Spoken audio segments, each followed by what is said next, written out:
अलबेले किस्सों की दास्तां के सिलसिले शुरू हुए, बनके कहानियां कहानियां।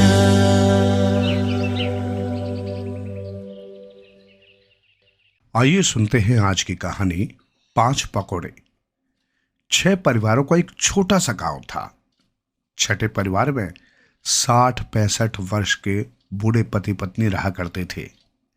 दिन भर बैठे बैठे हुक्का कड़कड़ाना, अपने जमाने की बातों में लगे रहना, नई बहू बेटियों की आलोचना करना, ऐसी बातों में वे दिन पूरा करते थे। थोड़ी सी खेती थी जो अधेल में दूसरों को दे रखी थी। उसी से जो कुछ मिलता उस पर उनका गुजारा चलता था। बूढ़ी अवस्था में हाथ पैर तो कम चलते हैं, पर जबान खूब चलती है। लालसाएं भी कुछ बढ़ जाती है। खाने पीने में खट्टी मीठी चीजों के लिए जीभ तरसती रहती है। हाँ, एक बात और, बुढ़ापे में प्रेम बढ़ जाता है। कहावत भी है, बुढ़ापे का प्रेम जवानी से दूना होता है। इसलिए भगवान, मैं पहले निभ जाऊं कि कामना पति पत्नी की बढ़ जाती है। जाड़ों के दिन थे, सर्दी कुछ और बढ़ चली थी। कई दिन से पानी बरस रहा था। आज ठंड कुछ ज्यादा हो गई थी। बुढ़िया बोले, लगता है अब बर्फ ही गिरेगी। बूढ़े ने हूं किया। हुक्के की एक घूंट भरी और आधा धुआं निकालते हुए भाव मगन सा बोला, जाड़ा वर्ष का बुढ़ापा है। और फिर अपने बुढ़ापे पर ही बात चल पड़ी। अब तो जिंदगी का भरोसा ही क्या, आज मरे कल मरे, अगली फसल भी शायद ही देख सकूं। सब छूट जाएगा, केवल दिया लिया खाया पिया ही साथ जाएगा। छोड़ना भी किस लिए और किसके लिए? मरने के बाद कोई श्राद्ध भी करेगा तो क्या? अपने लिए स्वर्ग की सीढ़ी लगाएगा। अपना तो वही है जो जीते जी खा पी लिया। तंबाकू पीसकर खांसते खांसते हुक्के को अलग रखकर बूढ़े ने फिर आगे कहा, देख तो उड़द की दाल भी है। मेरी इच्छा पकोड़े खाने की है। बुढ़िया को थोड़ी सी दाल मिल गई। पकोड़े बना दिए गए। बुढ़िया ने बूढ़े को भोजन करने को कहा, पेट भरकर खा लो। गांव की प्रथा तू जानती ही है। बूढ़ा बोला, जब कोई नई चीज बनती है तो उसे थोड़ी थोड़ी गांव में भी बांटना पड़ता है। उस दिन गांव में भोला ने अरसे नहीं बांटे थे। कितना मन मैला हो गया था लोगों का। बुढ़िया कैसे मना करती। आखिर गांव के एक एक परिवार का नाम लेकर वो एक एक पकौड़ा अलग रखने लगी। गांव के अन्य 5 परिवारों के हिस्से तो एक एक पकौड़ा आ गया, पर उनके लिए एक भी न बचा। आखिर पकौड़े भी तो 5 ही बन पाए थे। रहने दो, बुढ़िया ने कहा, आज किसी को नहीं देते। दे भी कहां से? एक एक भी बांटे तो अपने लिए नहीं बचते। किसी को दें किसी को न दें, ये भी तो ठीक नहीं। गांव में फिर कभी बांट देंगे। बूढ़े ने बुढ़िया की बात मान ली। अब वे दोनों थे। बुढ़िया ने 3 पकौड़े बूढ़े की थाली में रख दिए और 2 अपने लिए बचा लिए। पर बूढ़े ने एक वापस डालते हुए कहा, तू एक और खा ले, मैं 2 ही खाऊंगा। बुढ़िया ने वो पकौड़ा फिर से बूढ़े की थाली में डाल दिया और बोली, तुम्हारी बड़ी इच्छा थी, एक और खा लो, मैं 2 ही खाऊंगी। दोनों अपनी बात एक दूसरे से मनवा लेना चाहते थे। एक दूसरे को वे बहुत प्यारे थे। जब बुढ़िया न मानी तो बूढ़े ने झुझलाकर कहा, अच्छा, एक को आधा आधा कर ले। पर बुढ़िया ने मना किया, आधा नहीं खाते, उससे तकदीर आधी हो जाती है और उम्र भी कम हो जाती है। अब कोई हल न था। 3 और 2 के ही हिस्से थे और 3 खाने को कोई तैयार नहीं था। जब 3 तू 2 में करते करते बहुत समय हो गया तो तय हुआ कि जो सुबह जल्दी उठेगा वो 3 पकौड़े खाएगा। पकौड़े रख लिए गए और दोनों सो गए। सुबह हुई, सूरज निकला, दिन बढ़ा, पर बुढ़िया और बूढ़े के दरवाजे बंद ही थे। दोनों में से एक भी न उठा। गांव वालों को संदेह हुआ। कल तक तो सुबह ही उठ जाते थे, खांसते रहते थे। किवाड़ों को उखाड़कर लोग अंदर गए। बुढ़िया और बूढ़ा चुप थे। लोगों से वे कहते भी क्या। सबने समझा कि वे मर गए हैं और मरघट ले जाने की बातें करने लगे। अंत में जब बूढ़े ने सोचा कि कहीं लोग उन्हें मरा जानकर मरघट न ले जाएं, बुढ़िया से बोला, अब तो उठ जा, तू 2 ही खाना, मैं 3 खा लूंगा। खाने की बात सुनते ही गांव वाले घबरा गए। उनमें से एक बोला, भूत बन गए, न जाने रात को कब मर गए थे। मुर्दों की रखवाली न करो तो वे भूत बन जाते हैं। दूसरा बोला, तू ठीक ही कहता है, देखना कैसा कहता था, तू 2 मैं 3 खाऊंगा। हम भी तो 5 ही परिवार हैं, हमें खाने को ही वो भूत कह रहा है। बस क्या था, सबके सब भाग निकले। अब बूढ़ा और बुढ़िया भी उठ खड़े हुए। अब गांव वालों की घबराहट और भी बढ़ी। उन्हें क्या पता था कि झगड़ा 5 पकौड़ों का था। आइए सुनते हैं असम की एक लोक कथा, सोने चांदी का पेड़। एक धनी किसान था। उसकी 2 पत्नियां थी। पहली पत्नी से उसकी एक लड़की थी और दूसरी से एक लड़का तथा एक लड़की। लड़के का नाम तेजा था और लड़की का तेजी। छोटी पत्नी पति की चहेती थी, इसलिए बड़ी पत्नी उसे और उसके बच्चों को नापसंद करती थी। एक दिन दोनों पत्नियां तालाब पर गईं। छोटी ने बड़ी से कहा कि जरा वो उसकी पीठ मल दे। अचानक बड़ी के मन में एक कुटिल विचार आया और उसने पीठ मलते मलते उसे तालाब में धक्का दे दिया और बोली, कछुआ बनकर यहीं रहो। इसके साथ ही छोटी पत्नी ने तुरंत एक कछुए का रूप ले लिया। वो घर वापस आई तो तेजा और तेजी ने जब अपनी माँ के बारे में पूछा तो उसने उन्हें डांट दिया कि उसे इस बारे में कुछ नहीं पता। अगले दिन जब तेजा और तेजी तालाब के पास गाय चराने के लिए गए तो एक कछुआ तालाब से बाहर निकला और बोला, मेरे बच्चों, मैं तुम्हारी माँ हूं। तुम्हारी सौतेली माँ ने मुझे तालाब में धकेला और मुझे कछुआ बना दिया। पता नहीं वो तुम्हें कुछ खाने पीने को देगी भी नहीं। मैं तुम्हें रोज खाना दूंगी ताकि तुम भूखे न रहो। ये कहकर उसने एक पत्ते पर मुंह से कुछ निकाला और उसे बच्चों को खाने को दे दिया। उसे खाते ही बच्चों की भूख मिट गई। उसके बाद वे हर सुबह उस तालाब पर जाते और माँ उन्हें अपने पेट से खाना निकाल कर दे देती। जब सौतेली माँ ने देखा कि दोनों बच्चे उससे खाना नहीं मांगते और पहले से कहीं ज्यादा स्वस्थ हो गए हैं तो उसे लगा कुछ गड़बड़ जरूर है, क्योंकि उसकी अपनी बेटी को इतना अच्छा खाना खिलाने के बावजूद वो पनपती ही नहीं थी और एकदम दुबली पतली लगती थी। एक दिन उसने अपनी बेटी को दोनों बच्चों के साथ ये देखने के लिए भेजा कि कहीं वे बाहर जाकर कुछ खाते तो नहीं है। तेजा और तेजी ने अपनी सौतेली बहन को चकमा देने के लिए उससे दूर निकल गई एक गाय को लेने भेजा और खुद माँ से मिलने आ गए। वे पत्ते पर निकला भोजन खाने ही वाले थे कि तभी सौतेली बहन वहां आ गई। उसने कहा कि वो भी इस भोजन को खाना चाहती है। उसे भोजन बहुत स्वादिष्ट लगा, पर तेजा और तेजी को डर था कि अगर उसने अपनी माँ को बता दिया तो उनके लिए मुश्किल हो जाएगी। उन्होंने उसे ऐसा न करने की विनती की। घर पहुंचकर जब माँ ने बेटी को खाना परोसा तो उसने कहा कि उसे भूख नहीं है। ये सुन उसने उससे पूछा कि क्यों भूख नहीं है, तो उसे अपनी माँ को सच बताना पड़ा। रात को किसान की पत्नी ने अपनी चटाई के नीचे कुछ सूखे पत्ते रख दिए। जब वो करवट लेती तो पत्ते टूटते और उनसे आवाज निकलती।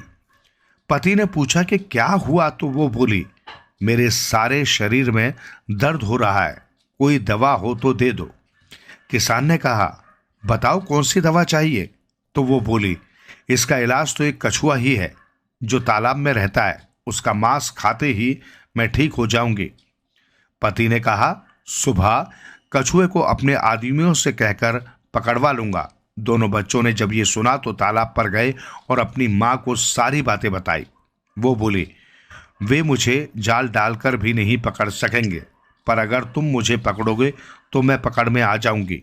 वे काटकर मेरा मांस पकाएंगे और जब तुम्हें खाने को दें तो तुम पत्तल के नीचे बोटियां छिपा देना। बाद में उन बोटियों को पत्तल समेत तुम तालाब के पास गाड़ देना।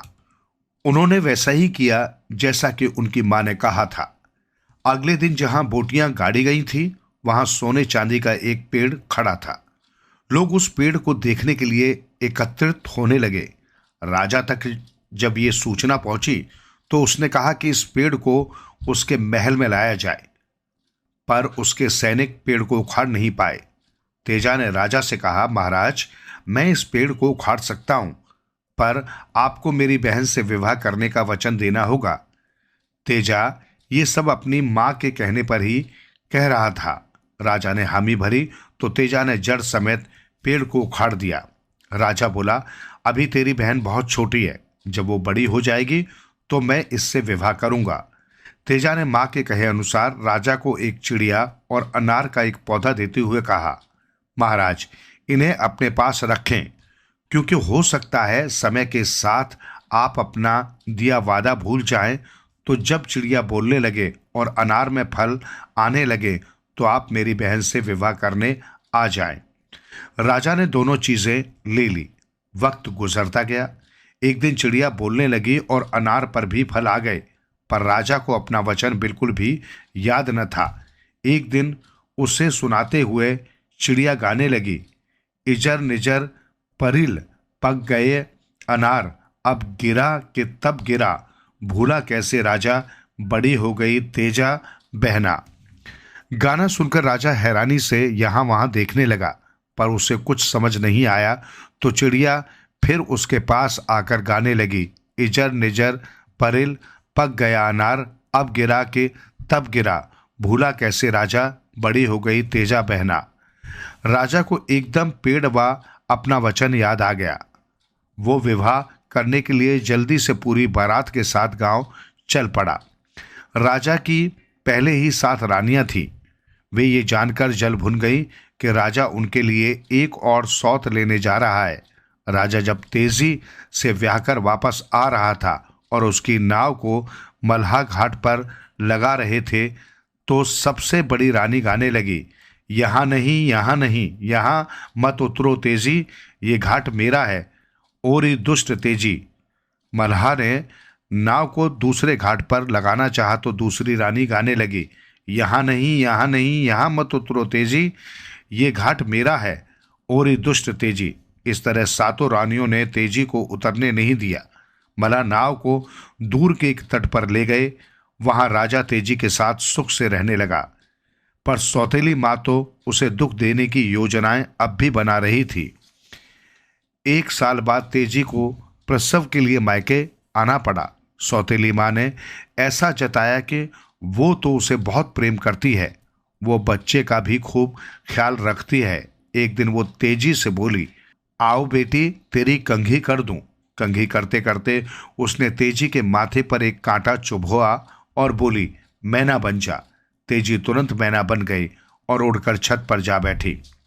राजा ने तेजी को वापस बुलाने के लिए पालकी भेजी तो सौतेली मां ने अपनी बेटी को तेजी के कपड़े पहनाकर पालकी में बैठाकर राजा के पास भेज दिया। मैना पालकी का पीछा करने लगी, जिसमें उसका बच्चा भी था। तेजी की सौतेली बहन उसके जैसी ही लगती थी और कपड़े भी उसके ही पहने थे, इसलिए राजा उसे पहचान न पाया। पर बच्चे को उसकी बहन कहाँ प्यार कर सकती थी, लेकिन राजा के सामने उसे संभालना उसकी मजबूरी थी। वो उसे दुलारती, वो फिर भी रोता ही रहता तो मैना गाने लगती, किसका बच्चा दुलारती कौन, इससे तो ये ज्यादा रोता। मैना का गाना सुन राजा असमंजस में पड़ गया। मायके जाने से पहले तेजी अपने करघे पर कोई कपड़ा बुन रही थी जो बीच में ही अधूरा रह गया था। सौतेली बहन ये सोचकर कि राजा को उस पर शक न हो जाए कपड़ा बुनने बैठी तो मैना बोली, किसका करघा बुनती कौन, धागे तोड़ेगी उलझाएगी मुई। राजा को अब कुछ कुछ संदेह होने लगा।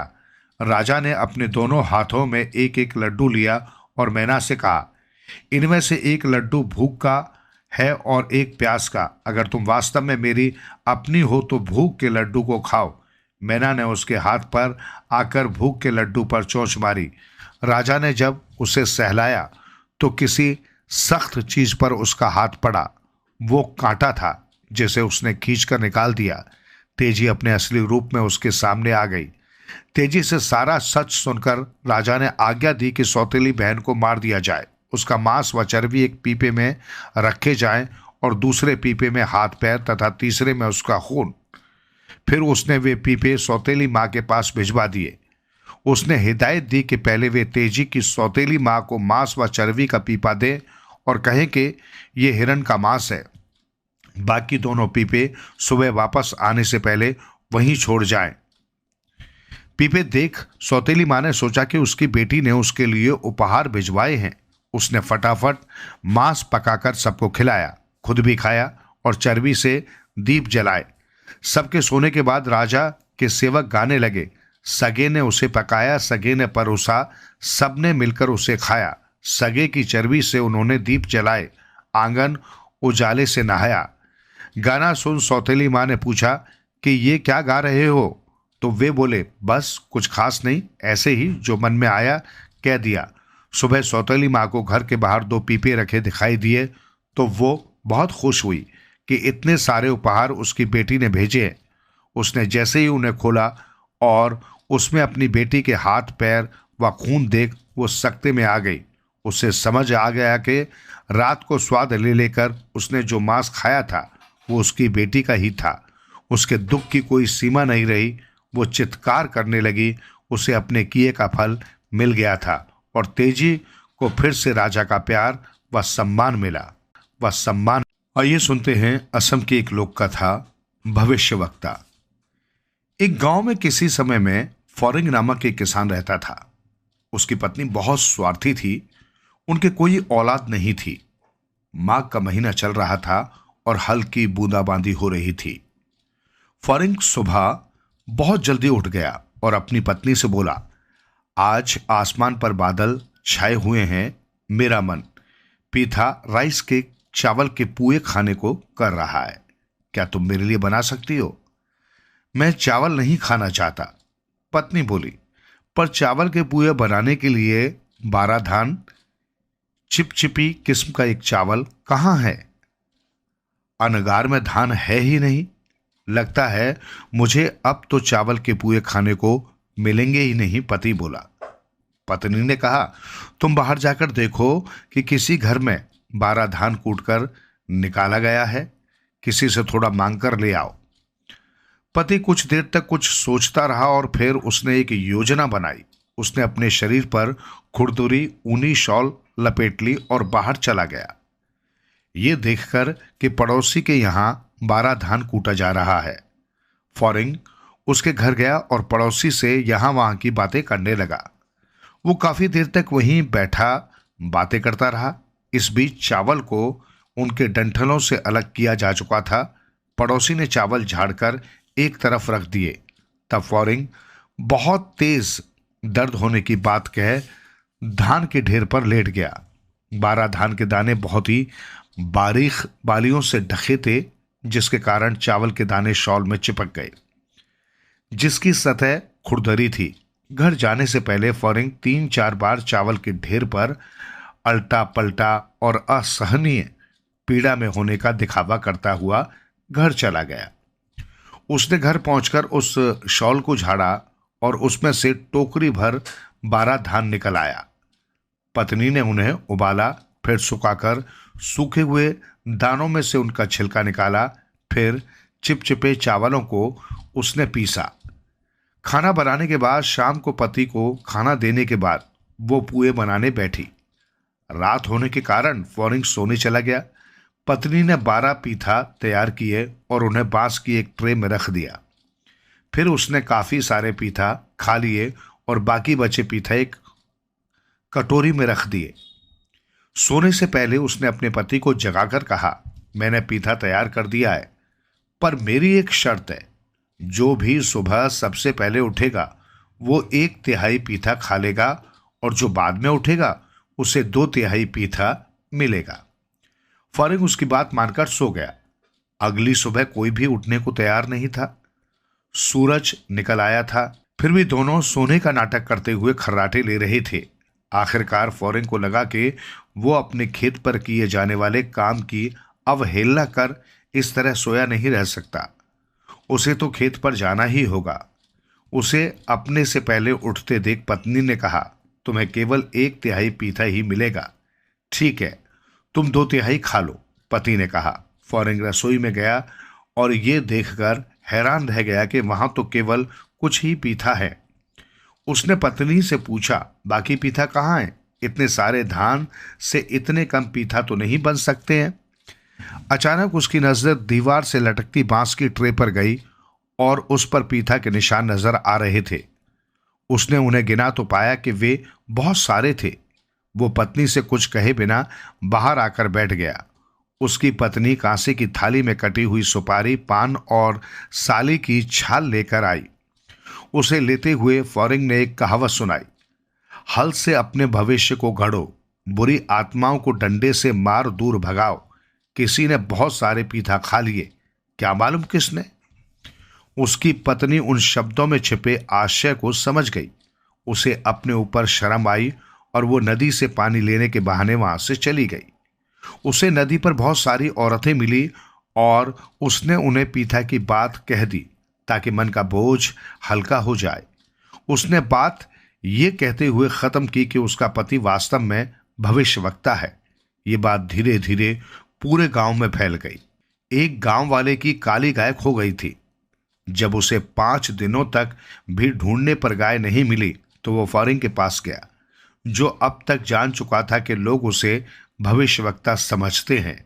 सहयोग की बात थी कि उस दिन सुबह ही उसने अपने खेत के पीछे एक खेत में गाय को ईख जैसी लंबी घास को चरते देखा था। इसलिए फॉरेन ने उस आदमी से कहा, मेरे खेत के पीछे जाओ, वहां तुम्हें तुम्हारी गाय मिल जाएगी। उस आदमी को वहां जाते ही अपनी गाय मिल गई। उसके बाद तो हर तरफ ये चर्चा होने लगी कि वो भविष्यवक्ता है। ये खबर राजा के पास भी पहुंची। सहयोग की बात थी कि राजा का एक कीमती सोने का हार खो गया था, जिसकी कीमत 100,000 सिक्कों के बराबर थी। राजा ने हर जगह उसे ढूंढा पर हार कहीं नहीं मिला। जब राजा को फॉरेन के बारे में पता चला तो उसने उसे बुलवाया। वो बहुत डर गया कि अगर वो हार नहीं ढूंढ पाया तो राजा कहीं उसे मृत्यु दंड न दे दे।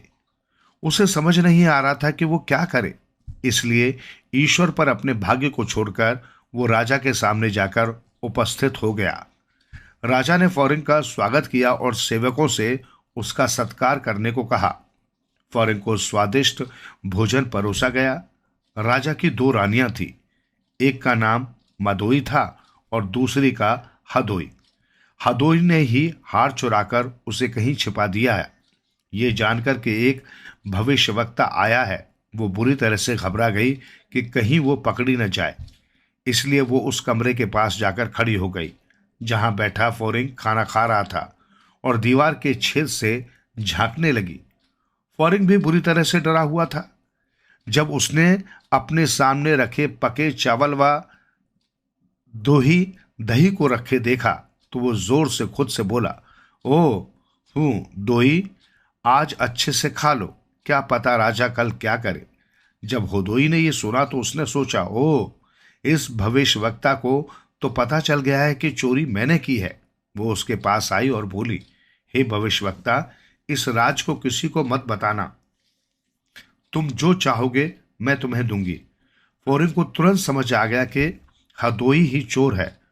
वो रानी से बोला, मैं ये राज किसी को नहीं बताऊंगा, पर आप तुरंत हार को लाकर राजा के आभूषणों के डब्बे में रख दो। रानी ने ऐसा ही किया। अगले दिन राजा ने उसे बुलाया और उससे कहा कि वो चोर का नाम बताए। भविष्यवक्ता राजा के सामने सिर झुकाते हुए बोला, मुझे नहीं लगता कि आपका हार चोरी हुआ है, वो आपके आभूषण के डब्बे में ही रखा हुआ है। राजा ने तुरंत अपना डब्बा मंगवाया। जब उसे खोला गया तो हार उसमें ही रखा हुआ था। ये देख सब आश्चर्यचकित रह गए। राजा ने फॉरेन को अपना दरबारी बनाकर उसे जमीन, धन और अन्य वस्तुओं से सम्मानित किया। एक दिन राजा ने फॉरेन टिड्डे को अपने हाथ में पकड़ा और फिर भविष्य वक्ता से पूछा, बताओ मेरी मुट्ठी में क्या है।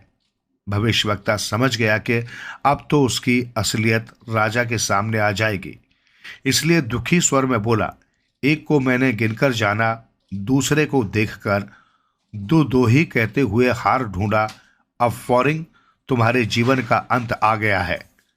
राजा को उसका नाम नहीं पता था। उसने सोचा कि फौरिंग से उसका मतलब टिड्डे से था।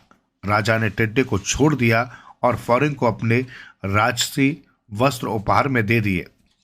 एक दिन राजा ने अपनी मुट्ठी में नील कमल की जड़ सेलुक, जिसे खाया जाता है, को छुपाते हुए उससे पूछा, बताओ मैंने अपनी मुट्ठी में क्या छुपाया हुआ है।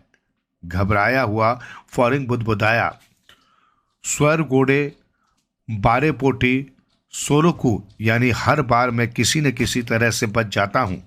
राजा ने इसे इस कहावत के रूप में सुना, बुरे पाती जेलुक, यानी मुझे हर बार डुबकी लगाने पर नील कमल की जड़ मिलती है। राजा ने एक बार फिर भविष्यवक्ता को सोने चांदी के उपहार दिए और उसे शाही भविष्यवक्ता नियुक्त कर दिया। आइए सुनते हैं असम की ये लोक कथा, बेटा जो देर से पैदा हुआ। एक युगल था जिनके यहां वृद्धावस्था में एक पुत्र का जन्म हुआ, पर वृद्ध को समझ नहीं आ रहा था कि वो अपने बेटे का नाम क्या रखे। तब वो नाम का चयन करने के लिए एक ज्योतिषी के पास गया। ये जानकर के पुत्र का जन्म वृद्धावस्था में हुआ है, ज्योतिषी ने उसका नाम नोमोल रख दिया। वृद्ध आदमी ने उसे एक शॉल व चांदी का सिक्का उपहार में दिया। कहीं वो नाम न भूल जाए, इस आशंका से वृद्ध वापस जाते हुए बार बार नौमोल नौमोल बोलता जा रहा था। रास्ते में नौमोल बदलकर नेमेल हो गया। जब वो नदी के तट से गुजरा तो वहां एक व्यापारी ने तट पर अपनी नाव बांध रखी थी। जैसे ही वृद्ध आदमी व्यापारी की नाव के पास पहुंचा, व्यापारी ने नाविक को नाव खोलने का आदेश दिया। नाविक जैसे ही ऐसा करने लगा कि उन्होंने वृद्ध आदमी को नेमेल नेमेल, जिसका अर्थ उनकी भाषा में होता था कि नाव में मत जाओ, बोलते सुना। ये सुन नाविक ने व्यापारी से कहा कि ये वृद्ध आदमी ने हमें नाव के पाल खोलने के लिए मना किया है। व्यापारी ने वृद्ध आदमी को बुलाया और उससे इसकी वजह पूछी। वृद्ध आदमी को लगा कि अगर उसने व्यापारी की बात का जवाब दिया तो हो सकता है कि वो तब नाम भूल जाए, इसलिए वो लगातार नेमेल नेमेल ही उच्चारता रहा। व्यापारी ने गुस्से में कहा, इतने लंबे समय तक यहां रहने के बाद मैंने नाविक को नाव खोलने का आदेश दिया, पर न जाने कहां से ये बदनसीब आदमी आ गया और मेरी शुभ यात्रा में बाधा डाल रहा है। इसके हाथ इसके पीछे बांध दो और इसकी खूब पिटाई करो। पिटने के बाद वृद्ध आदमी नेमिल भूल गया और उसकी जगह नौबोर होल बोलता बोलता चलने लगा। इन शब्दों का अर्थ होता है छैल छबीला। उसी समय एक आदमी खूब सज धज कर शानदार कपड़े पहने वहां से निकला। उसे लगा कि उसका मजाक उड़ाया जा रहा है, क्योंकि उसने बहुत तड़क भड़क वाले कपड़े पहने हुए थे। ये सोच उसने अपनी छड़ी से उसे खूब मारा। दर्द से कराहते हुए वृद्ध आदमी नौबोर होल शब्द भूल गया और रोते रोते बोलने लगा, सितुत कोई ए तोए सोरा, यानी कि ये दब सरे से कहीं बेहतर है। उसी समय गेंगा रोग से पीड़ित दो आदमी वहां से गुजरे। उन्हें लगा कि वो उनकी बीमारी का मजाक उड़ा रहा है। क्रोधित हो वो उसे तब तक मारते रहे जब तक कि वो जमीन पर गिर न गया। दर्द से कराहता किसी तरह लड़खड़ाता हुआ वो वृद्ध आदमी घर पहुंचा। घर पहुंचकर उसने पत्नी को सारी बात बताई कि उसे कैसे कैसे संकटों का सामना करना पड़ा। उसने दुखी होकर कहा, ठीक है, जो हुआ सो हुआ, अब मुझे वो नाम बताओ जो ज्योतिषी ने बताया है। वृद्ध आदमी बोला, बार बार मुझे पर जो प्रहार हुआ है उसकी वजह से मैं नाम भूल गया हूं। ये सुन वृद्ध स्त्री बोली, अगर तुम नाम भूल गए हो तो हम क्या कर सकते हैं। कोई बात नहीं, अब बेटे का नाम रखने की बात हम यहीं खत्म कर देते हैं। अब हमें अपने भूमि के टुकड़े पर खेती करने की बात पर ध्यान देना चाहिए। जाओ और जाकर नोमलिया नरम चावल के पौधे को रोपो। नोमलिया शब्द सुनते ही वृद्ध आदमी को अपने बेटे का नाम नोमल याद आ गया। तब वो गुस्से से अपनी पत्नी को बोला, अगर तुम्हें बेटे का नाम पता ही था, तुमने मुझे इतनी यातना और पिटाई सहने पर मजबूर क्यों किया? ये कहकर वृद्ध आदमी अपनी पत्नी को जोर जोर से डांटने लगा। उसका क्रोध उसकी पत्नी ने उससे माफी मांगी और फिर समझाया कि उसे वास्तव में वो नाम नहीं पता था जो ज्योतिषी ने समझाया था। वृद्ध को जब अपनी गलती का एहसास हुआ, वृद्ध युगल ने अपने पुत्र का नाम नोमोल रख दिया और खुशी खुशी रहने लगे। आइए सुनते हैं आज की कहानी, करुणा का प्रतिदान। एक राजा के 7 लड़के थे। एक स्त्री से 6 थे और 7वां दूसरी स्त्री से था। 6 खूब मिलजुल कर रहते थे, पर 7वें से ईर्ष्या करते थे। राजा भी उसे अच्छा नहीं मानता था। 7 के 7 एक दिन उठे और घूमने को चल दिए। चलते चलते एक वन के बीच किसी तप्पड़ में पहुंचे। जगह सुंदर थी, कोसों तक चौरस धरती ही नजर आती थी। हरे भरे पेड़ों और फूलों की लताओं से वो मन मोह लेती थी। राजकुमारों ने उसे देखा और खूब सराहा। इतनी सुंदर जगह उन्होंने पहले कभी नहीं देखी थी। बहुत देर तक वे उसी पर बातें करते रहे। सवाल उठा कि उस मैदान को किस प्रकार काम में लाया जा सकता है। सबने अपने अपने मन की बात कही।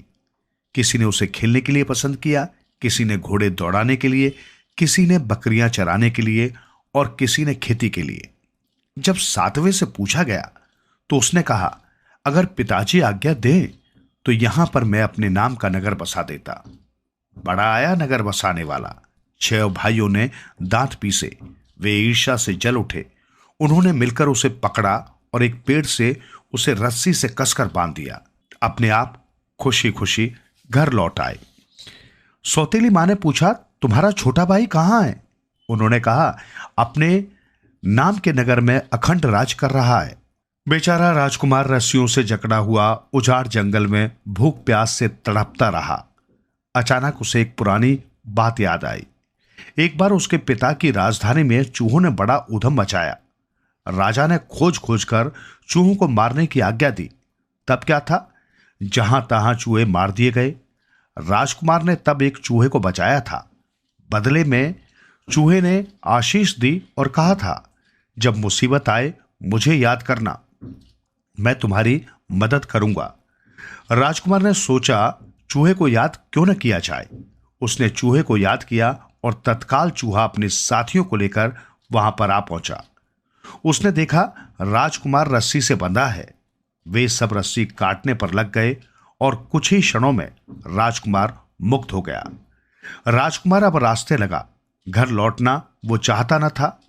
उस घर में जाकर क्या करूंगा, उसने सोचा। अब वो ऐसे ही चला जा रहा था। चलते चलते रास्ते में रात पड़ गई। एक पीपल के पेड़ के नीचे वो सो गया। तभी महादेव पार्वती जी उधर से गुजरे। पार्वती जी ने उसे देखा और दया से भर आई। वे महादेव से बोली, तुमने इसे कितना भाग्यहीन बनाया। महादेव पहले कुछ चिढ़े, फिर बोले, आप व्यर्थ के झगड़े में पड़ती हैं पार्वती जी। मृत्युलोक में सब अपने कर्मों का फल भुगत रहे हैं। पार्वती जी कब मानने वाली थी, जगत माता जो ठहरी। महादेव उन्हें अच्छी तरह जानते थे। बोले, अच्छा, रात को इस पेड़ पर एक चिड़िया आएगी। अगर वो उसे मार दे तो उसके पेट में से एक अंगूठी निकलेगी। वो अंगूठी इसकी जो भी कामना हो पूरी कर सकती है। राजकुमार ने सुना और उसके चेहरे पर आशा की एक रेखा खिंच आई। रात को जैसा कि उसने सुना था, पक्षी आया। राजकुमार ने उसे मार डाला और पेट फाड़कर अंगूठी निकाल ली। उसने अंगूठी हाथ में ली और उसे लेकर फिर उसी मैदान की ओर चल दिया। उसने अंगूठी निकाली और मैदान के बीच रखकर अपनी इच्छा प्रकट की। 4 वीर प्रकट हुए और देखते ही देखते वहां पर एक शानदार नगर तैयार हो गया। राजभवन, रानीवास, हाट बाट, किसी की कमी न रह गई। राजकुमार मौज से रहने लगा। 6 भाई उसकी ताक में थे ही उन्होंने अपने गुप्तचर भेज रखे थे। मालूम हुआ कि वहां पर एक सुंदर नगर बस गया है। बस क्या था, 6 भाई मिट्टी पानी हो गए। आखिर उन्होंने एक दूती बुलाई जो स्वर्ग को पाताल कर देती थी और पाताल के गारों को स्वर्ग के तारे। दूती के लिए एक इशारा ही काफी था। लड़के का वेश धारण कर वो नगर को चल दी। रास्ते में उसने नगर का भेद मालूम किया और किसी तरह रानीवास में चली गई। फिर वो स्त्री बन गई। जाते ही उसने राजकुमार की रानी को खोजा और उसे अभिवादन किया। तू मेरी भतीजी है। रानी असमंजस में पड़ गई कि ये भतीजी वाली कहां से आ गई, किंतु दूती ने उसे बातों ही बातों में इस प्रकार घुमा फिरा दिया कि उसे पूछताछ का मौका ही न दिया। रानी ने कहा कि मैं पहचानती नहीं, तो उसने उसे खरी खोटी सुना दी। हां, अब तू क्यों पहचानेगी, रानी जो बन गई। जमाने की तासीर है। रानी सकुचाई होगी यह भी कोई, उसने सोचा, और न पहचान सकने की क्षमा मांगते हुए उसने उसका यथेष्ट सत्कार किया। अब क्या था, दोनों फूफी भतीजी मौज से रहने लगी। दिन भर फूफी गप्पे लगाती और भतीजी सुनती जाती। दिन कटते गए। दूती रानी को विश्वास में ले आई। एक दिन दूती ने बातों ही बातों में पूछा, भतीजी, यहां पहले कोई नगर न था, ये नगर कैसे बसा। फूफी, ये तो मैं नहीं जानती, पर राजा आएंगे तो उनसे पूछूंगी। रानी बोली, अरे ऐसे मत पूछना। दूती ने कहा, वे पूछने से नहीं बताएंगे तो तू पेट में पीड़ा बता देना। दूती ने तरकीब बताई। कहना, मैं मरती हूं, पर मरते हुए एक बात तो बता दो। रानी को उसने पूरी पट्टी पढ़ा दी। संध्या को राजा महल लौटा। भतीजी पहले से ही पलंग पर लेटी थी। राजा को आते देखकर रानी ने खूब चीखना कराना शुरू कर दिया। मैं मर गई, हाय मैं मर गई, उसने कहा। होशियारी से राजकाज चलाना। राजकुमार के दुख की सीमा न रही। उसकी आंखों से आंसू छलछला आए। तुम दुखी न हो स्वामी, रानी बोली। मुझे सिर्फ एक बात का दुख है कि दूसरे लोक में कोई मुझे पूछेगा तो क्या बताऊंगी। क्या, राजकुमार ने पूछा। यही कि तुम कौन हो, ये नगर कैसे बसा और तुम यहां के राजा कैसे बने। राजकुमार ने पहले इधर उधर देखा, फिर कहा, यह जानकर क्या करोगे, ये सब मेरी इस अंगूठी की करामत है। दूती ये सब बाहर खड़ी सुन रही थी। अच्छी शुरुआत आधा काम करने के बराबर होती है। वो खुश थी। भतीजे के लिए अब उसने नए जाल गढ़ने शुरू किए। भतीजी को भी अब उसकी बातों में नमक मिर्च का सा मजा आने लगा। मरना उसे क्या था, दूती की बातों में वो दिनों दिन और जिंदा दिल होती जा रही थी। अंगूठी की बात भी उसने दूती से कह दी। दूती ने सारी बात ऐसे सुनी जैसे उसने पहले सुना ही न हो। साथ ही बात को आगे बढ़ाने का अच्छा मौका समझकर उसने कहा, बोली, राजा लोग लापरवाह होते हैं और उनकी डोर होती है मंत्रियों के हाथ में। अंगूठी अगर राजा के हाथ से किसी ने निकाल ली तो ऐसी चीजें कहीं ऐसे रखी जाती हैं। तुम्हारे 10 शत्रु होंगे, 10 मित्र। अंगूठी को तुम्हें रखना चाहिए। दिन गया। विश्राम की घड़ियां लौटी। राजकुमार अपने शयन कक्ष में आया। रानी ने सीखी सिखाई बातें कही। राजकुमार उसे बहुत प्यार करता था। वो प्राण भी मांगती तो शायद वो विरोध नहीं करता। आखिर अंगूठी उसने उसे दे ही दी। रानी के पास अंगूठी आई। फिर वही हुआ जो बहुत समय से होने को था। दूती ने रानी की नजर बचाकर रात में अंगूठी निकाल ली और अपनी उड़न खटोली पर बैठकर चल दी। उधर अंगूठी के साथ ही राजकुमार का राजपाट भी चल दिया। फिर जैसे पहले थे रह गए वैसे ही। न नगर रहा, न वो ऐश्वर्य। अब वो माया ही न थी। राजकुमार ने अपने को उसी तरह पेड़ पर कसा बंधा पाया।